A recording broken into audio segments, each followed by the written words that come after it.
అయితే ఈ ప్యాకేజీ ఇచ్చినటువంటి సమయంలో కొన్ని కఠినమైనటువంటి నిర్ణయాలు తీసుకోవాలనేటువంటి విషయం కూడా political affairs cabinet sub committee ఏదైతే ఆ కమిటీ సూచించింది. కొంత ఆర్థిక భారం తగ్గించుకోవాలి, ఎక్సెస్ ఉన్నటువంటి చోట కొంతమంది ఎంప్లాయీస్ అధికారులను తగ్గించాలి. అది కూడా వాలంటరీగా బలవంతంగా తీయాలనేటువంటి ఆలోచన లేదు. విఆర్ఎస్ ప్రకటించింది.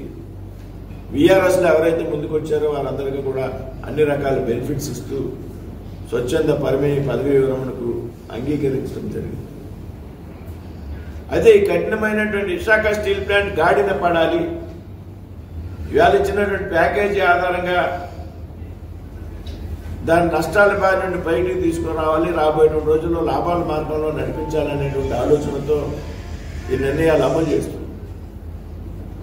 ఇది కార్మికులకు వ్యతిరేకం కాదు, ట్రేడ్ యూనియన్స్కి వ్యతిరేకంగా కాదు, అయితే ఉద్యోగుల యొక్క పొట్ట కొట్టాలనే ఆలోచన కేంద్ర ప్రభుత్వానికి లేదు.